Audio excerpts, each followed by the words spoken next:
Good evening friends, welcome back to the channel campus student. So PG first years, PG second years చాలా మంది అడుగుతున్నారు. ఇది PG వాళ్ళ కోసమనే కదా, డిగ్రీ వాళ్ళు కూడా హెల్ప్ అవుతుంది. సో తెలంగాణ ఈ pass scholarship post matric, okay, pre matric వేరు, పోస్ట్ మెట్రిక్ వేరు. పోస్ట్ మెట్రిక్ అంటే 10th అయిపోయిన వాళ్ళందరూ పోస్ట్ మెట్రిక్ స్కాలర్షిప్ అప్లై చేసుకుంటారు. ప్రీ మెట్రిక్ అంటే అప్ టు 10th క్లాస్ వరకు స్కూల్ స్టూడెంట్స్కి. సో తెలంగాణ ఈ pass post matric scholarship fresh and renewal application. అంటే ఫ్రెష్ అప్లికేషన్ అంటే ఫస్ట్ ఇయర్ వాళ్ళు చేసుకుంటారు, సెకండ్ ఇయర్ వాళ్ళు రెన్యువల్ చేసుకుంటారు. 2025 లాస్ట్ డేట్ ఎప్పుడు అని చాలా మంది అడుగుతున్నారు. అది ఎక్స్టెండ్ అవుతుందా కాదా అని కూడా చాలా మంది టెన్షన్ పడుతున్నారు. ఎందుకంటే సెకండ్ ఇయర్స్ వాళ్ళకైనా ఫస్ట్ ఇయర్స్ వాళ్ళకైనా ఇంకా చాలా మంది అప్లై చేసుకోలేదు, ఓకే.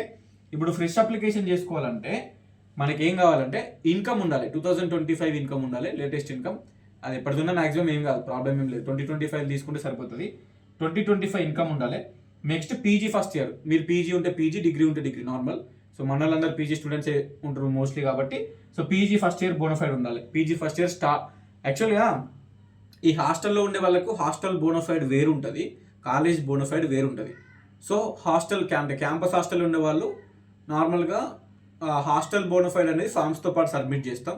బట్ స్కాలర్షిప్ అప్లై చేసేటప్పుడు స్కాలర్షిప్లో సబ్మిట్ చేయాల్సింది కాలేజ్ బోనఫైడ్, ఓకే. అది వేరు, ఇది వేరు. So PG first year college bonafide తీసుకోరి, కాలేజ్ బోనఫైడ్ అనేది తీసుకోరి. ఫ్రెష్ అప్లికేషన్లో మనం సబ్మిట్ చేయాల్సి వస్తుంది. హాస్టల్ బోనఫైడ్ కాదు సబ్మిట్ చేయాల్సింది, కాలేజ్ బోనఫైడ్. అండ్ ఇన్కమ్ 2025 ఉండాలి. So bank passbook, next passport size photo అలా అడుగుతూ ఆధార్ కార్డు అడుగుతుందేమో. సో ఇవి మెయిన్, అంతే. అండ్ రెన్యువల్ వాళ్ళకి ఎట్లా అంటే ఇన్కమ్ డిక్లరేషన్ ఫామ్ అని ఉంటుంది, ఇన్కమ్ సర్టిఫికేట్ ఉండదు. ఇన్కమ్ డిక్లరేషన్ ఫామ్ అని ఒక 50 రూపీస్ ఏమో ఉంటుంది. అది మీ సేవలో కానీ మీకు తీసుకోవచ్చు. మీకు ఇన్కమ్ డిక్లరేషన్ ఫామ్ ఒకటి, సెకండ్ ఇయర్ బోనఫైడ్ ఒకటి. నెక్స్ట్ ప్రమోటెడ్ మెమో, ఫస్ట్ సెమిస్టర్ది కానీ సెకండ్ సెమిస్టర్ది కానీ మెమో ఉన్నా పర్లేదు, ఆన్లైన్ రిజల్ట్స్ ప్రింట్అవుట్ ఉన్నా దాన్ని అప్లోడ్ చేసుకోవచ్చు. ఇవి కావాలి. సో మెయిన్గా ఇక్కడ డేట్ ఎక్స్టెండ్ అవుతుందా అని అడిగితే, so every year compulsory extend అవుతుంది. సో మీరేం టెన్షన్ పెట్టుకోవద్దు. అది ఎప్పటివరకు ఎక్స్టెండ్ అవుతుంది అంటే మార్చ్ వరకు ఎక్స్టెండ్ అవుతుంది. So March 2026. నేనేమి డైరెక్ట్ ఇస్తలేను, మీరు ఎట్లా చెప్తున్నారన్న అఫీషియల్ కానీ కాదు. మీరు 2022 చూసుకోరి, 2023 తీసుకోరి, 2024 తీసుకోరి, లాస్ట్ 3 ఇయర్స్ చాట్‌జీపీటీలో కొట్టింది కావాలంటే. సో 2022లో అయినా, 2023లో అయినా, 2024లో అయినా కంపల్సరీ ఎక్స్టెండ్ చేసిర్రు. ఎందుకంటే ఇప్పుడు అందరికీ ఈ ఎంసెట్ వాళ్ళకి కానీ, బీటెక్ వాళ్ళకి కానీ, పీజీ వాళ్ళకి కానీ, డిగ్రీ వాళ్ళకి కానీ, సో అందరికీ ఈ పాస్ స్కాలర్షిప్ ఒకటే ఉంటుంది. సో అందరూ దీన్ని అప్లై చేసుకుంటారు కాబట్టి అందరి కోసం ఎక్స్టెండ్ చేస్తారు. ఎందుకంటే కొంతమంది అడ్మిషన్స్ లేట్ అవుతాయి.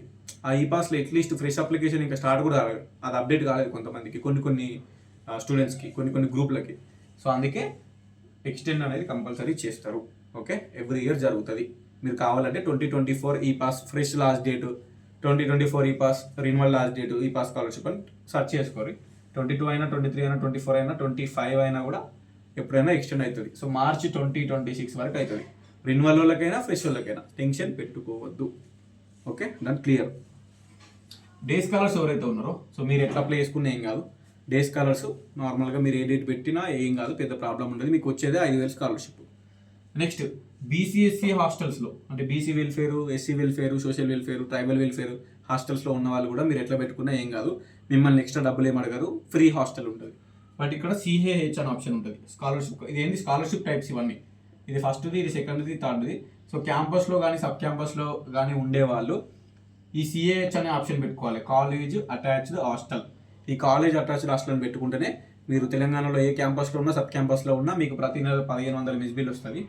ఫ్రెష్ అయినా రెన్యువల్ అయినా 1,500 మిస్ బిల్ వస్తుంది. సో కొంతమందికి ఫ్రెష్ అప్లై చేసుకున్న వాళ్ళకి ఈ సిఏహెచ్ అనే ఆప్షన్ చూపిస్తలేదు. సో చూపించకపోతే వెయిట్ చేయదు, అది అప్డేట్ అవుతుంది మీకు, తర్వాత చూపిస్తుంది. చూపించినప్పుడే అప్లై చేసుకోవాలి. పక్కా సిఏహెచ్ అనే ఆప్షన్ సెలెక్ట్ చేసుకోవాలి, ఓకే. స్కాలర్షిప్ టైప్లో కాలేజ్ అటాచ్డ్ హాస్టల్ని సెలెక్ట్ చేసుకోవాలి. ఎవరు సెలెక్ట్ చేసుకోవాలి? క్యాంపస్ హాస్టల్లో ఉంటున్న వాళ్ళు. తెలంగాణలో ఉస్మానియా అయినా, కాకతీయ అయినా, లేదంటే ఇంకా వేరే యూనివర్సిటీస్ అయినా, ఏ యూనివర్సిటీ మెయిన్ క్యాంపస్లో కానీ సబ్ క్యాంపస్లో కానీ హాస్టల్లో ఉంటున్న వాళ్ళు ఎవరైతే ఉన్నారో వాళ్ళు సిఏహెచ్ అనే ఆప్షన్ సెలెక్ట్ చేసుకోవాలి, కాలేజ్ అటాచ్డ్ హాస్టల్. మనకి ప్రతి నెల 1,500 మిస్ బిల్ గవర్నమెంట్ ఇస్తుంది. ఇదే ఈ పాస్ స్కాలర్షిప్లో ఇస్తుంది. ట్యూషన్ ఫీజు అని వస్తుంది. ట్యూషన్ ఫీజు అంటే మీ కోర్స్ ఫీజు ఎంత వస్తుంది? 20K వస్తుంది. ఎంఈ అయినా, ఎంకామ్ అయినా, ఎంఎస్సీ అయినా నార్మల్ 20,000 ట్యూషన్ ఫీ వస్తుంది ఒక సంవత్సరానికి. కోర్స్ ఫీజు, ట్యూషన్ ఫీజు అంటే కోర్స్ ఫీజు. ఆ ట్యూషన్ ఫీజు అనేది కూడా మనకి ఇదే స్కాలర్షిప్ నుంచి వస్తుంది. ఈ మిస్ బిల్ అనేది కూడా ఇదే స్కాలర్షిప్ నుంచి వస్తుంది. డే స్కాలర్స్కి అయితే 5,000, 4,000, 5,000 స్కాలర్షిప్ వస్తుంది, స్టూడెంట్ అకౌంట్లో పడుతుంది. అది మీకు వస్తుంది. ట్యూషన్ ఫీజు అనేది కాలేజ్ అకౌంట్కి వెళ్ళిపోతుంది. అన్నిటికీ ఇదే ఈ పాస్ స్కాలర్షిప్ మెయిన్. బట్ ఇక్కడ మెయిన్ ఏంటంటే కాలేజీలో అటాచ్డ్ హాస్టల్ అని పెట్టుకోవాలి కంపల్సరీ ఎవరు క్యాంపస్లో ఉన్న స్టూడెంట్స్. అండ్ మెస్ బిల్ మనకి ప్రతి నెల 1500 వస్తుంది, మొత్తం 10 నెలలకు వస్తుంది. ఫస్ట్ ఇయర్కి 10 నెలలు, సెకండ్ ఇయర్కి 10 నెలలు, అంటే 10 నెలల కంటే 15,000 మెస్ బిల్ గవర్నమెంట్ నుంచి మనకి రిలీజ్ అవుతుంది. 15,000 మెస్ బిల్ ఫస్ట్ ఇయర్కి, 15,000 మెస్ బిల్ సెకండ్ ఇయర్కి. సో ఆ 10 నెలలకి మెస్ బిల్ రావాలి అంటే అడ్మిషన్ డేట్ అనేది జూన్ పెట్టుకోరు, ఎందుకంటే జూన్ నుంచి మనకి మార్చ్ వరకు రిలీజ్ అవుతుంది మెస్ బిల్. ఓకే, ఇప్పుడు మీ ఫస్ట్ ఇయర్ ఎప్పుడు అయిపోతుంది, ఎప్పుడో జూలైలో అయిపోతుంది, కానీ మనకు జూలై వరకు మెస్ బిల్ రిలీజ్ కాదు, మార్చ్కి లాస్ట్. సో మీరు ఇప్పుడు అడ్మిషన్ అయింది నవంబర్ కదా, నవంబర్ పెడితే నవంబర్ నుంచి మార్చ్కి రిలీజ్ అవుతుంది. ఆన్లైన్ అప్లై చేసుకునేటప్పుడు మాత్రం డేటు జూన్ పెట్టుకోండి. ఎట్లా అంటే మనకి సెట్ అలాట్మెంట్ డేట్ అడుగుతుంది, అడ్మిషన్ డేట్ అడుగుతుంది, హాస్టల్ అడ్మిషన్ డేట్ కూడా అడుగుతుంది, 3 అడుగుతుంది. సెట్ అలాట్మెంట్ డేటు June 10 పెట్టుకుంటే, కాలేజ్ జాయినింగ్ డేట్ June 20 పెట్టుకుంటే, హాస్టల్ జాయినింగ్ డేట్ June 30 పెట్టుకోరు. అట్లా అసెండింగ్ ఆర్డర్లో అట్లా పెట్టుకోరు అన్నట్టు. ఓకే, ఎందుకన్నా తప్పు పెట్టుడు, సార్లు ఇట్లా చెప్తలేరు కదా అంటే సార్లు అట్నే చెప్తారు. ఎందుకంటే ఇక్కడ జూన్ నుంచి జూన్ పెట్టుకుంటేనే మనకి June to March రిలీజ్ అవుతుంది. 2025 జూన్ నుంచి 2026 మార్చ్ వరకు రిలీజ్ అవుతుంది మెస్ బిల్. ఫస్ట్ ఇయర్ అయినా సెకండ్ ఇయర్ అయినా అకాడమిక్ ఇయర్ మార్చ్కి క్లోజ్ అవుతుంది. కానీ మీ ఇది ఫస్ట్ ఇయర్ ఎప్పుడు అయిపోతుంది, జూలైలో అయిపోతుంది సెకండ్ సెమ్. సో ఇప్పుడు ఏప్రిల్ కానీ, మే కానీ, జూన్ కానీ, జూలై కానీ పోతుంది, మిస్ అవుతారు. అందుకే జూన్ పెట్టుకుంటే జూన్ నుంచి మార్చ్ వరకు 10 నెలలకి మనకు mess bill 15,000 mess bill release అవుతుంది. అందుకే ఫస్ట్ ఇయర్ వాళ్ళు అయినా, సెకండ్ ఇయర్ వాళ్ళు అయినా అడ్మిషన్ డేట్ జూన్ పెట్టుకోవడం బెటర్. మీరు ఫస్ట్ ఇయర్ వాళ్ళు కావాలంటే మీ సీనియర్స్ని అడగండి, వాళ్ళు చెప్తారు మీకు క్లారిటీగా. ఇది క్యాంపస్లో ఉండే వాళ్ళకి మాత్రమే. డే స్కాలర్స్ అయినా, బీసీఎస్సీ, ఎస్టీ, వెల్ఫేర్ హాస్టల్స్ అయినా మీరు ఏది పెట్టుకున్నా ఏం కాదు. బట్ క్యాంపస్లో ఉండే వాళ్ళకి ప్రతి నెల 1500 మెస్ బిల్ గవర్నమెంట్ ఇస్తుంది. అది ఫస్ట్ ఇయర్ 15,000, సెకండ్ ఇయర్ 15,000, 20,000, మొత్తం 30,000 వస్తుంది.